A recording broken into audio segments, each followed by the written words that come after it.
While waiting for a weather window, I felt I needed to get my asymmetric furling Spinnaker sorted out, and it turned into quite a problem.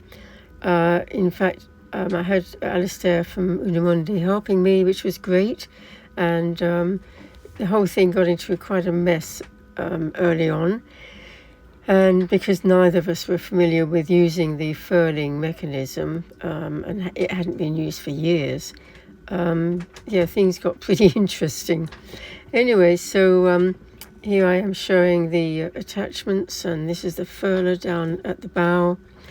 And for some reason, obviously I wasn't doing things properly, and it really did get into a complete mess, as a result of which the following day it was actually even worse. So things did get better slowly, and with Mike of PV Sales helping the following day, then hopefully things will be better in light winds when I go to use it on the boat on the way to the Marquesas. As we were playing about with the Spinnaker, friends on NADA came by. They were also off to the Marquesas, so I hope to see them there. And then my next job was trying to sort out the Watermaker. Again, I felt that I needed to make sure that was working okay, and it had been in pickle for quite a few years, actually, a way too long time. So I had to take out the seawater strainer, give it a really thorough clean out. It was mostly a little bit of rust. It wasn't really, there weren't any animals or anything in there, which is what it's meant to catch. So I cleaned that up quite nicely, no problem with that. A little bit of a problem getting the holder off, but that cleaned up, and in went the strainer, and then the whole thing got put back. So that much worked out quite well. And then I had to look at the 5 micron and the charcoal filter. The theory was to change all the filters, clean the system out, but turn on the system, unpressurize, let it go for about 20 minutes, thoroughly flush it, end of story, put the pressure on, and hey ho, we have water coming. But nope, it's a boat. And unfortunately, although I've dealt with the seawater strainer, that was a little bit difficult getting off, but not too bad. These big filters here, the filter casings, are just not budging.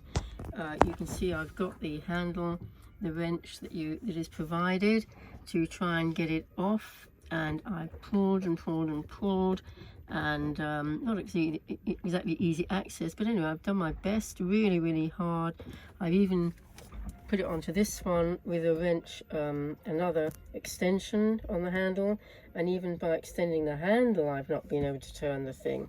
So I'm pretty at the end of my thinking now. I'm really pretty annoyed that I can't get anywhere with this, because unless I can get those open, the one over there needs a new filter put in there. There's nothing in there at the moment, the 5 micron.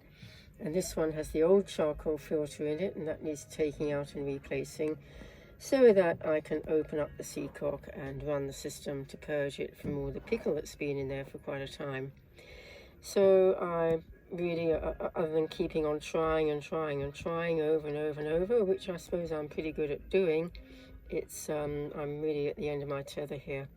Just going to have to leave it. And of course this is all under my bunk. I've had to take my bunk up to get access to here, and I'm going to have to sleep in the main cabin, which would be a reason to get the lee cloths up, I suppose, but I wasn't intending sleeping in the main cabin tonight. I was going to sleep on my off bunk. Anyway, not tonight, and we'll have another go from time to time, as and when we're feeling particularly strong. The trouble is that the wrench that is supplied, this is just plastic, and I wonder whether in fact that's going to give way, or maybe the support that this thing is on will give way before I actually get the filter housing here to move within the casing top here. So we'll just keep going and see how it goes. Well, they do say that where there's a will, there's a way, and finally this morning I had another go, and finally it gave way, and I was able to keep on going and get it away. So now we have the filter holder, the cartridge holder with a new filter cartridge in it, and that's about to get put back. And then I'll have another go at the charcoal filter, which I haven't yet tried. So here we are, putting it back together again with the new filter inside. It's got a lot of screw threads, so it's a fairly lengthy process. But I did put a little bit of Teflon grease on to ease things. And of course the other thing is you have to get the groove in the right place, which adds another complication. But yeah, we're getting there. It's just a slow process. Okay, so having tightened that up, let's see whether we can get this charcoal filter off the housing, that is. Have another go at that, see whether I can persuade it to move. The other one moved suddenly. All of a sudden it moved, which was great. So we'll be ready for that on this one. I've been trying, and so far we've not got anywhere. We're going to maybe change position and try, see if I can find something to lengthen that handle again. Well, I've been trying. I've even tried to extend the length of the lever using this adjustable spanner, this wrench, but it's just not coming. Will not come. My inclination is maybe to just leave that charcoal filter there. We've got the new micron, the 5 micron filter there, which is good, so that's definitely fine. And maybe this one will be just okay. And I actually filter all my drinking water from the tank into a drinking water tap anyway. So I'm just hoping that maybe if I just leave this alone, I'll just have a few more tries. But if I can't budge it, I clearly can't change it. At least it's in there, and I can just get the system going, flush it through for about 20 minutes or so, and then test the water to see whether I can get it into the tank. So my inclination is give it a few more tries, and if I can't budge it, leave it alone. So, well, I've been trying, and it is just not coming. It just does not want to know. So I think I'm going to have to leave this filter in place and just run the system with the charcoal filter that was already in here. One very stubborn filter holder, and as long as I can make water, that's the main thing. And if it's not quite as good as I would have had, then my charcoal filter on the drinking tap in the galley should see me okay. But there we go. We can't move it, and I really have tried again. The other one gave way, but this one is just not budging. In fact, the holder that it's in, the stand, the support, I should say, the support that it's on is tending to flex before this is going to give way, which is not too good. So we just switched on the motor, so it should be running through, and I've checked that the filter over there isn't leaking, which is good, the holder. And so now the Watermaker is in the open position. It's unpressurized just to get rid of the pickle that's in there, and I'll leave it running for about 20 minutes. Looking over to check that occasionally we get a bit of water coming out. Time to clean the impeller. Pretty gunged up. So while the Watermaker is running, just flushing through without being pressurized, just to clean the system. That gives me plenty of time to start having a look at this gunged up log impeller that reads the boat speed when it's working, but obviously in this state it's not reading anything and tells me boat speed is 0 all the time. So that needs a good clean and then putting back in place. At the moment there's a dummy in place where that would normally go, and then I take the dummy out. There's a valve that opens and closes to stop too much seawater coming in, to replace the actual impeller when I've got it cleaned up. So that's my next job while the Watermaker flushes through. It's pretty gunged up. I'm working to try and free it, but there's a lot of stuff in there, a lot of little animals and growth. So quite a bit of work involved here. I'm tempted actually to take it out completely and replace it with a new one. But I have to get that pin out. Here we are with the result of all my work on the impeller, which is looking a lot cleaner than it was. Got rid of all the little reef that was beginning to grow there. Quite a few animals and quite a bit of seaweed trying to start off going in there and stopping it from rotating. So now it will turn quite happily, so I should get a proper reading on boat speed, which will in turn mean that I will get a proper reading on what the wind is getting up to. So that's a good thing to have done. Now all I have to do is to replace that in place of the dummy here, which will again give a little bit of water in, but there is a flap that closes quite quickly. So once I pulled up the dummy and pushed in the impeller, the proper impeller holder, then we should get a good reading, and then I'll just be able to clear up a little bit of seawater down there, not too much. So I just finished adding a little bit of grease, Teflon grease, to various bits and parts of this, and the impeller is rotating very nicely.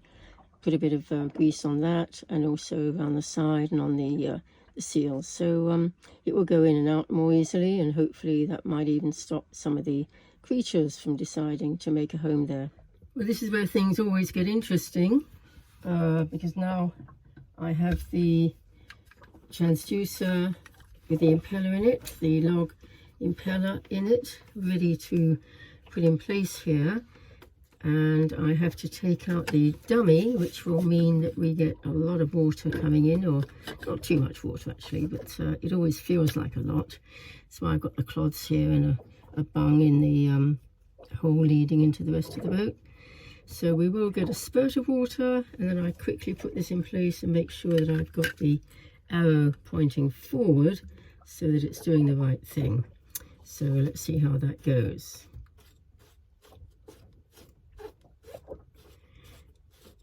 I'm doing that. It's got quite a lot of thread on it. But at some point it should decide to come up. I know when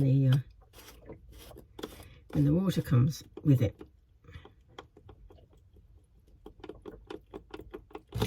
There we go. There is a flap in there, it's not too disastrous, but as I push it down the flap opens again. So make sure that that arrow is pointing forward, which it is, and we screw down. I put plenty of Teflon grease on here to make it easier to screw down. And now we see the water has actually stopped coming in. So what we do is dry everything up, leave this floor open so I can see what's going on, and check that we don't have any leakage, because obviously we don't want that. Okay, so that's in place. I think I'll just, yep, I don't think I can tighten anymore, but we'll leave it. I'm a bit wet anyway. So we put this somewhere nearby, ready for the next time I want to do that. And I'm going to get a basin and clear all this water out of the way. So that's actually the extent of the water that's here. A little bit will have leaked off, but very little. I've got a bung there to try and stop most of it going back. So although it looks quite dramatic when the water spurts in each time, it's actually not too bad at all. It's, you know, as I say, there is a kind of a flap that when you pull out the plug automatically closes so that not too much water can come in. But of course, each time you pull the plug out, that's going in and out, you know, you're going to get that happening. So it happens twice over basically. So yeah, dry up now and check for leaks. So there we are with a nice clean dry compartment. I mean, that is the beauty of this, having to do this. Of course, it gives the chance to really clean up. So surprising how much dust gets down, even though the floors are pretty well, you know, I rarely get this floor up here. But even so, it seems to accumulate a little bit of dust and dirt. So it's nice to get that all cleaned up. And we're looking pretty dry. I will finally put a little bit of paper around it so that if it does leak, then it'll be fairly obvious. Just trying to get my bit of paper ready here. So I'm going to put that around here. And then if it does leak, it should be fairly obvious. So I'll just put it on the downside and that'll be good enough. So just keep an eye on that, leave the floor open for a little bit, and then come and check it every now and then. So that should now give us boat speed, which would be lovely to have boat speed as distinct from speed over the ground. and that way we'll get any current that's happening, and we'll also get a proper reading for the true wind as opposed to the apparent wind. So it's a good job to have done that. Here I've got several dozen eggs stored in a big box with bubble wrap in their containers, so I can it's on a cushion and it's tied to that locker front, so that all I have to do is undo that little knot there each day and turn the box over to keep the eggs in good condition for, well beyond my time taken to get to the Marquesas, that's for sure. They'll actually last several weeks because they're not chilled, and they won't be chilled, and they never have been chilled. Then over here in a crate I've got some other fruit and veg, avocados, apples, pears, and over there we've got some onions. So that's a little bit of my story. So I'll get my rubber strap to tighten it up a little bit more so that we'll stop the leaks, and again just keep an eye on it and just check that I have actually stopped that tiny leak. Very little bit, there is a little bit of water there. So here we are with the strap. Works really well, tightens things up when I have found it difficult to get any more tight. Gives you a bit more leverage. It's really good. So there we go, checking it again, a bit more drying, and then I'll leave it, get on with something else, and come back to here in a little bit to see whether or not we've got rid of any little leaks. Putting the floor back now because clearly there is no leak coming from the speed transducer, from the impeller there, the log. So putting everything back again and making sure that everything is shipshape, trying to get ready to leave.